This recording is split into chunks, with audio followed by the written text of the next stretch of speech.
धाम वृंदावन में कल एक हादसा हुआ। कुछ वैष्णवजन लुधियाना से गए थे, श्री यमुना जी का नौका विहार कर रहे थे, लेकिन किसी कारणवश वो नौका डूबी और कई सारे वैष्णव भक्त वृंद श्री यमुना जी की गोद में विराजमान हो गए। हम आप सब लोग ठाकुर जी से यहीं बैठ कर के कथा में प्रार्थना करते हैं कि वे समस्त वैष्णव भक्त वृंद जो श्री धाम वृंदावन में श्री यमुना जी में विलीन हुए हैं, उन सबको श्री जी अपने चरणों में निवास प्रदान करें। और ठाकुर जी से प्रार्थना कि पुनः ऐसी कोई हृदय विदारक घटना वृंदावन में ना हो, ऐसी ठाकुर जी कृपा करें। और यदि किसी कारण से श्री यमुना जी हम आप सब से या इस संसार के नियमों से कष्ट में तो वे हैं, ये बात तो आपको माननी पड़ेगी। श्रीधाम वृंदावन में यमुना जी का स्वरूप जैसा होना चाहिए वैसा नहीं है। श्री अयोध्या जी में भी कथा के विश्राम दिवस मैंने इस विषय पर बहुत जोर देकर के बोला था। कृष्ण जन्मभूमि के लिए खूब आवाज उठाई जा रही है, खूब बोला जा रहा है, राम मंदिर बन गया, हमें अब कृष्ण जन्मभूमि चाहिए। बहुत अच्छी बात है, हमारा समर्थन है। लेकिन श्री ठाकुर जी को अति प्रिय व्रज वृंदावन में जो 4 वस्तु हैं, उनमें से पहले हैं श्री गोवर्धन नाथ गिरिराज जी, दूसरी हैं वृक्ष यानी कि वन, तीसरा है रज, और चौथा है श्री यमुना जी। और इन चारों को ही आप वृंदावन जाकर के देख लीजिए, चारों की ही स्थिति हम लोगों ने खराब कर रखी है। गिरिराज जी का स्वरूप भी बिगड़ रहा है। इस बात को ध्यान से सुनिएगा, कथा में भले ही ध्यान नहीं लगाइएगा, लेकिन इस विषय को सुनिए। गिरिराज जी का स्वरूप बिगड़ता जा रहा है, वहां कूड़ा कचरा आदि सब गिरिराज जी पर डाल दिया जाता है। कई बार 84 कोस परिक्रमा लगती हैं तो यात्रीगण सुबह सुबह जो स्नान आदि और बाकी सब क्रियाओं का क्रम है वो गिरिराज जी की तलेटी में ही कर देते हैं। कितनी कष्टदायी बात है। जिसको ठाकुर जी पूजते हैं ऐसे गिरिराज जी पर हम लोग कैसी स्थिति कर रहे हैं। वृक्षों की तो पूछिए ही मत। वृंदावन अब वृंदावन नहीं है, बिल्डिंग वन हो गया है। वृंदा यानी तुलसी का वन, वृंदा यानी श्री कृष्ण के प्रेमी भक्तों का वन।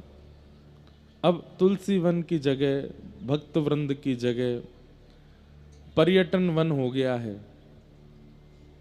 बिल्डिंग वन हो गया है वृंदावन, हाईटेक वन हो गया है वृंदावन। वृंदावन में वन नहीं बचे। गिरिराज जी की स्थिति हमने खराब कर दी। रज भी अब सब जगह से लगभग समाप्त होती जा रही हैं, विश्राम होती जा रही हैं। सब जगह पक्के पक्के सब रोड आदि सब बनाए दिए जा रहे हैं।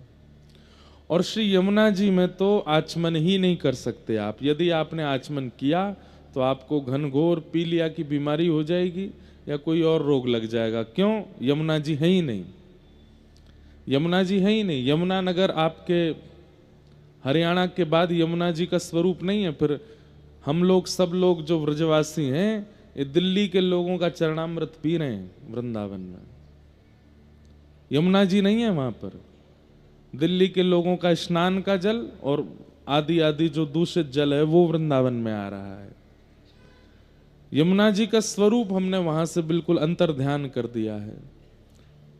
हम ज्यादा कथा के अलावा कोई और बात करते नहीं कथा में, लेकिन अब लगता है कि युवा इतने सुनते हैं, इतनी हमारी बात मानते हैं, हमारी कथा का पालन करते हैं, तो इस बात का पालन करें।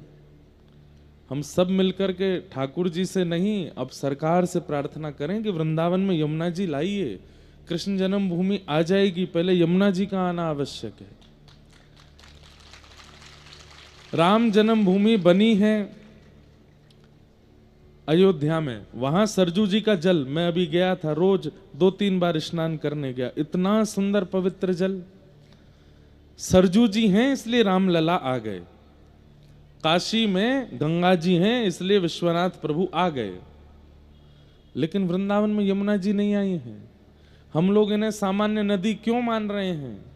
पटरानी हैं, ये ठाकुर जी की स्वरूप शक्ति हैं। मथुरा में जब ठाकुर जी का जन्म हुआ, सबसे पहले कारागृह से बाहर निकलते ही, गोकुल जाने से पहले ठाकुर जी का स्वागत किसने किया? श्री यमुना जी ने किया। यमुना जी को स्पर्श देने के बाद गोकुल में प्रवेश करते हैं ठाकुर जी। आज उन यमुना जी का स्वरूप देखिए वृंदावन में, बिल्कुल काला पानी है यमुना जी का। आप स्नान तो छोड़ दीजिए, पान भी नहीं कर सकते, ऐसी यमुना जी का स्वरूप कर दिया गया है। जिस यमुना जी के तट पर ठाकुर जी विहार करते हैं, उन यमुना जी का स्वरूप ही नहीं बचा है। हम ये नहीं कह रहे हैं कि यमुना जी क्रोध में आकर के ऐसा कर रही हैं, पर कहीं ना कहीं वो पीड़ा में तो हैं। और कब से हैं? 10 साल 20 साल हो गया यमुना जी का पवित्र जल नहीं है। इसलिए हमारी प्रार्थना है कि श्री यमुना जी के शुद्धिकरण पर आप सब लोग भक्त वृंदावन जाके आवाज उठाया कीजिए, प्रार्थना कीजिए कि श्री यमुना जी का जल पुनः व्यवस्थित हो, स्नान करने योग्य, पान करने योग्य हो। यमुना जी सुव्यवस्थित और सुंदर हो जाएंगी तो वृंदावन का सब रूप, सब स्वरूप, सब मंगल में हो जाएगा। जब घर की रानी ही दुखी है तो घर के बाकी लोग प्रसन्न कैसे रहेंगे? वृंदावन की रानी, महारानी श्री यमुना जी हैं। और एक बात आपको बता दूं, श्री यमुना जी में और किशोरी जी में कोई भेद नहीं है। किशोरी जी का ही जल निमग्न स्वरूप श्री यमुना जी हैं, और उन्हीं यमुना जी का स्वरूप ऐसा बिगाड़ करके हम किशोरी जी को पीड़ा में डाल रहे हैं। इसलिए जो दुर्घटना कल हुई है उसके लिए हम आप सब लोग नेत्र बंद करके ठाकुर जी से प्रार्थना करें और वंदन करते हुए निवेदन करें कि हे ठाकुर जी, हम भक्तों से जो अपराध बनता है आप कृपा करके हमें उसका दंड दें, लेकिन ये जो वृंदावन में और व्रत 84 कोस में जो ऐसी लीलाएं हो जाती हैं जहाँ पर लोगों के प्राण चले जाते हैं, हे नाथ, हम कलयुगी जीव हैं, हम पर थोड़ी दया कीजिए। इस प्रकार कभी किसी का यात्रा के दौरान ऐसा स्वरूप ना हो, हे नाथ ऐसी कृपा करना। हम सबको क्षमा कीजिए, हमसे जो अपराध बने हैं। और जो लोग भी श्री यमुना जी में विराजे हैं उनके लिए प्रार्थना है कि वे श्री ठाकुर जी की चरण सन्निधि प्राप्त करें। उनके परिवार के लोग सब दुखी तो बहुत हैं, कष्ट में तो बहुत हैं, लेकिन श्री जी कृपा करें, ठाकुर जी कृपा करें। उन सबके इस कष्ट के समय में श्री जी ठाकुर जी उन पर अनुग्रह करके उन्हें जल्दी ही इस समय से बाहर निकालें, ऐसी हमारी प्रार्थना है। श्याम सुंदर श्री यमुने महारानी की जय। आज कथा सत्र का तृतीय दिवस। कल जैसा हमने कहा था, सूरदास मदन मोहन श्री सूरध्वज जी महाराज, उनका चरित्र आज हम कहेंगे। समय हम पर बहुत कम है, इसलिए हम थोड़ा जल्दी जल्दी भी कर रहे हैं, क्योंकि कल तक विमान का समय 6 बजे था, आज सुबह विमान का समय 5 बजे हो गया है। अब हमको यहाँ से रोहतक भी एक आश्रम में जाना है, फिर वहाँ से सीधे महाराष्ट्र के लिए प्रस्थान करना है। समय सीमित है, इसलिए हम जल्दी जल्दी अपने भाव सूरदास मदन मोहन जी जो वचन में था कल, वैसा क्रम कर देते हैं।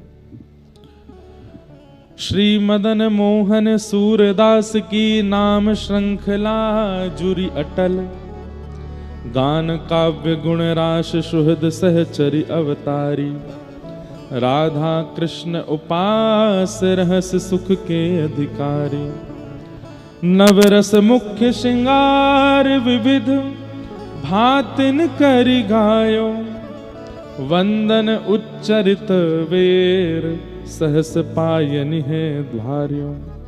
अंगीकार की अविधि यह, जो आख्या भ्राता जमल, मदन मोहन सूरदास की नाम श्रृंखला जुरी अटल।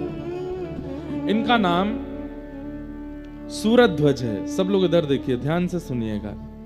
श्री नाभाजी ने कलयुग के भक्तों में इनका स्मरण किया है। आपको पता है नाभाजी को,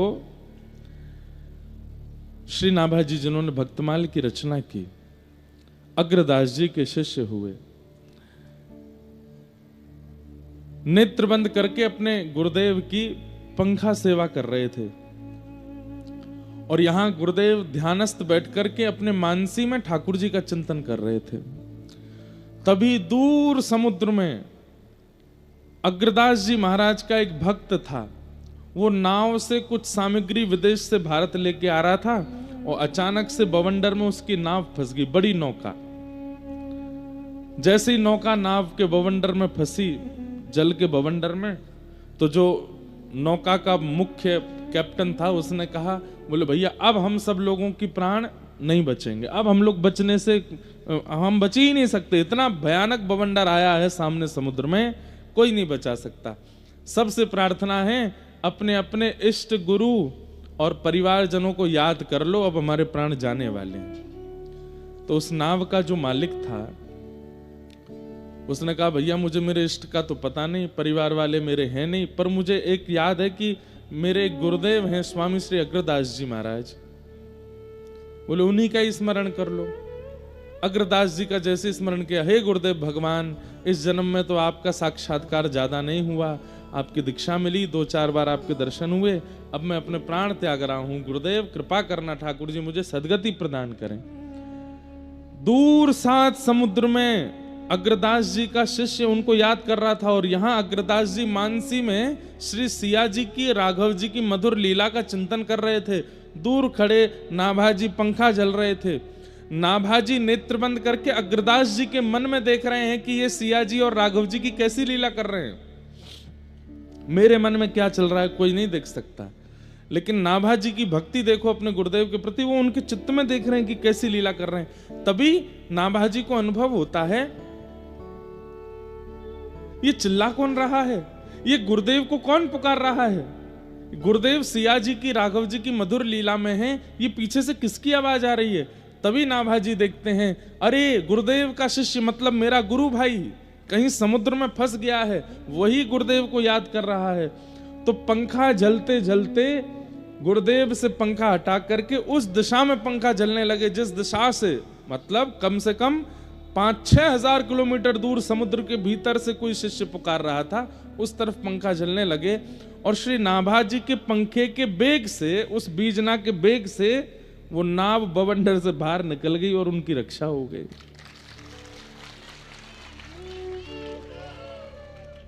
अग्रदास जी महाराज को जब सेवा पूरी हुई तब उन्होंने चिंतन किया कि कौन शिष्य पुकार रहा था बीच में। तब जाके देखा तो वो एक शिष्य रो रहा था, उसकी नाव फंस गई थी। अचानक वो नाव उस बवंडर से बाहर निकल गई। कैसे? तब जब इसके भीतर झांक करके देखा तो उनको पता चला, अरे मैं तो सिद्ध हूं, ये मेरा भक्त तो मुझसे भी ज्यादा सिद्ध है। ये नाभाजी यहां खड़े खड़े पंखा जला करके उसको निकाल दिया वहां से। ए नाभाजी, ये योग्यता तुम में कैसे आई? गुरुदेव सब आपकी कृपा है। तो बोले इस योग्यता का फिर लाभ लो। क्या?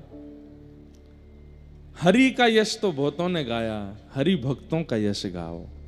तुम्हारे चित्त में एक योग्यता है कि तुम नेत्र बंद करके किसी का भी दर्शन कर सकते हो, तो जाओ अपने भूतकाल में, और भूतकाल में जितने भक्त पृथ्वी पर हुए उन भक्तों का यश लिखो।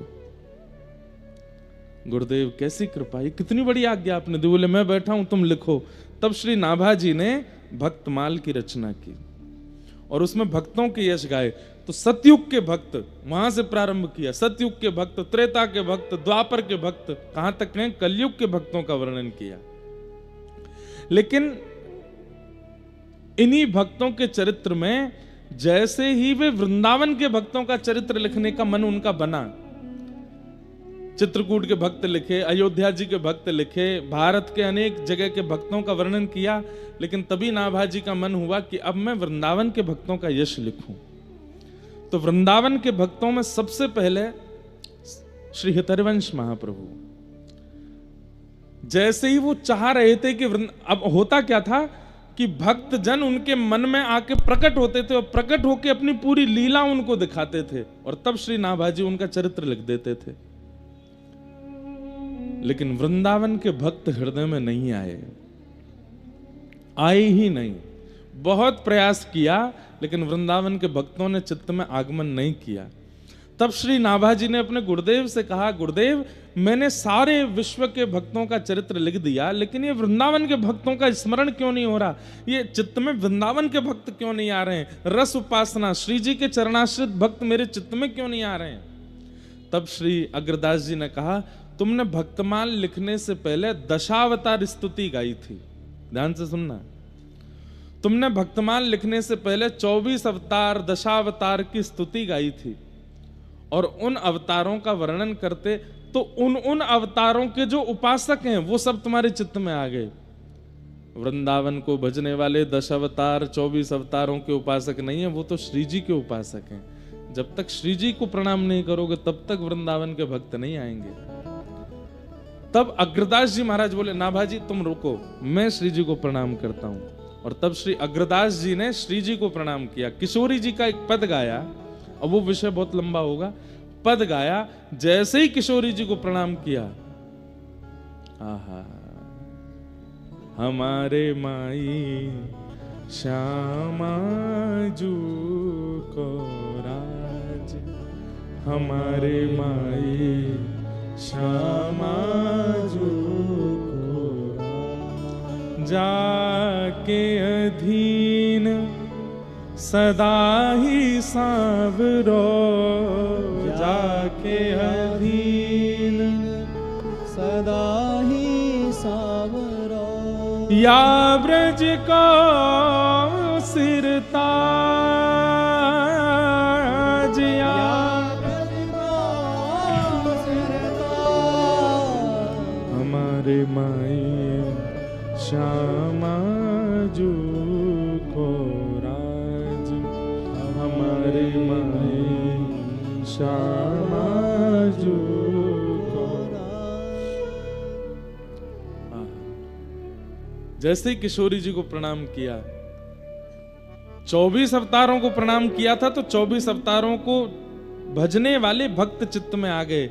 लेकिन जैसे किशोरी जी को तप्त कांचन गौरांगी श्री राधे वृंदावनेश्वरी अग्रदास जी ने जैसे ही प्रणाम किया, तुरंत श्री नाभा गोस्वामी जी के चित्त में श्री हितरवंश महाप्रभु, स्वामी श्री हरदास जी महाराज, श्री हरिराम व्यास जी महाराज आदि आदि व्रज सरीखे भक्त जो व्रज के उपासक हैं, रस के उपासक हैं, श्री जी के बिना किसी को जानते ही नहीं है, वो सब चित्त में आने लग गए, प्रकट होने लग गए।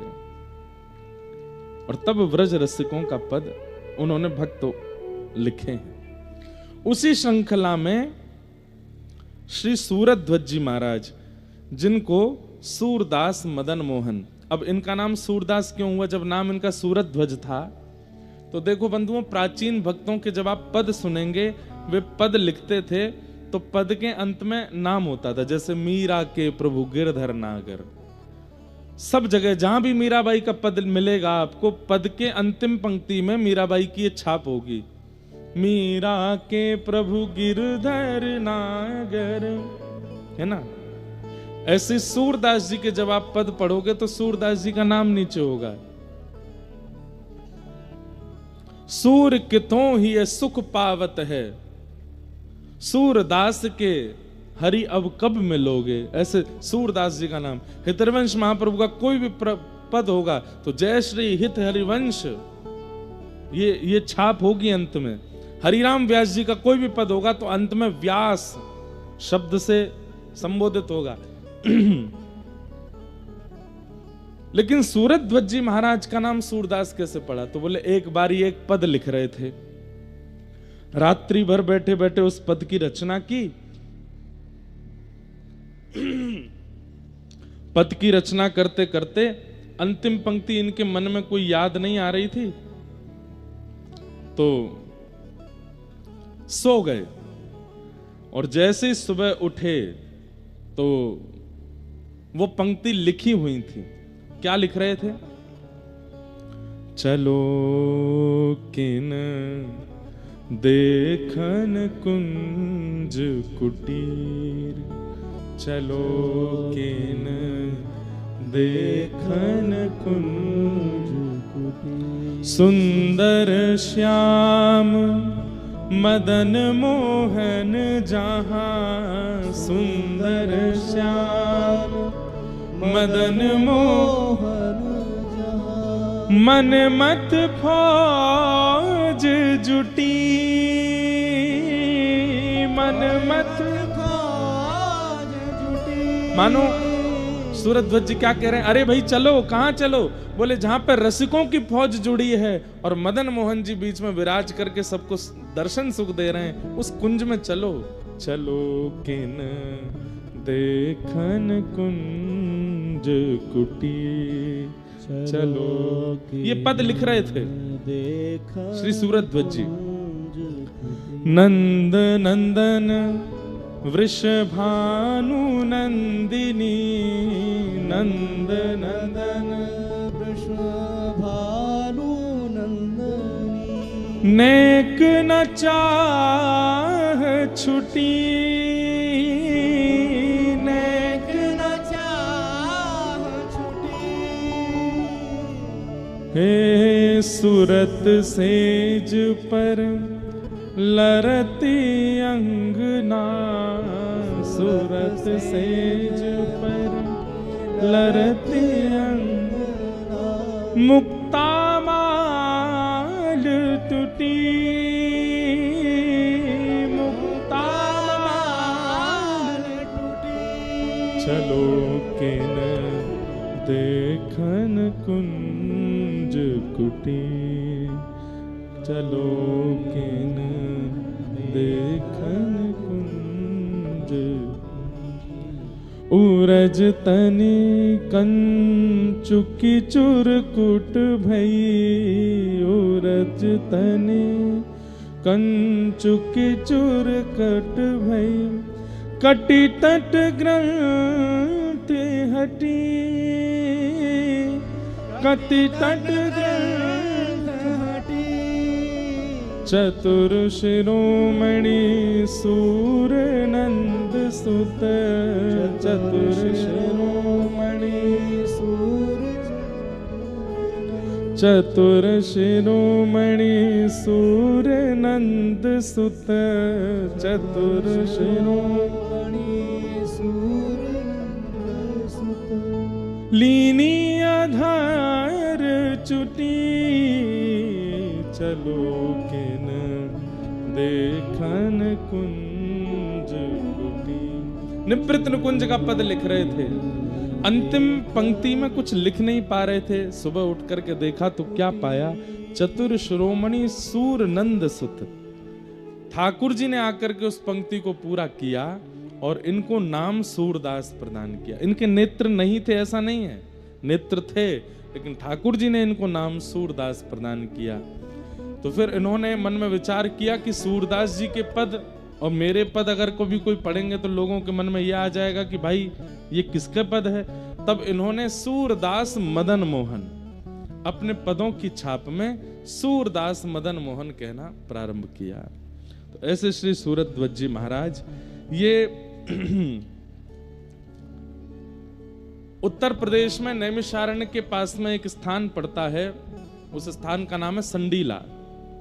वहां के सूबेदार थे, संडीले में रहते थे। लेकिन वृंदावन के श्री मदन मोहन जी, वृंदावन के मदन मोहन जी जिनको सनातन गोस्वामी ने प्रकट किया, उनसे इनकी बड़ी प्रीति थी। कभी कभी वृंदावन जाते थे और मदन मोहन जी का रूप देख करके ये इतने आनंदित हो जाते थे, बस उनको देखते ही रहते थे। कहते हैं एक बार इन्होंने मदन मोहन जी की बड़ी याद आई, लेकिन कार्य में इतने व्यस्त थे कि वृंदावन नहीं जा पा रहे थे। तो नगर में भ्रमण करते करते वहां पर गुड़ के बहुत सारे छोटे छोटे गुड़ के बाट ऐसे एक बैलगाड़ी के ऊपर रखे थे। इनके मन में आया कि मैं तो वृंदावन नहीं जा पा रहा, ठाकुर जी के लिए कुछ प्रसाद भिजवा देता हूं। और इन्होंने खूब सारी बैलगाड़ियां भर के गुड़ वृंदावन भिजवा दिया। गुड़ बेचने वालों ने इनसे कहा कि भैया तुम जितने रुपए में यहां से गुड़ खरीद के और पूरा किराया देकर के वृंदावन भिजवा रहे हो, इतने में तो तुम एक व्यक्ति को कुछ धन देकर के वृंदावन भेज दो, वृंदावन से ही गुड़ खरीद के ठाकुर जी के मंदिर में दे देते हैं। इतना पैसा क्यों लगवा रहे हो? मदन मोहन जी बोले, प्रेम की रीत रंगीलो ही जाने। प्रेम ऐसा नहीं होता कि मेरा प्रेमी जहां रहता है चलो वहां से कोई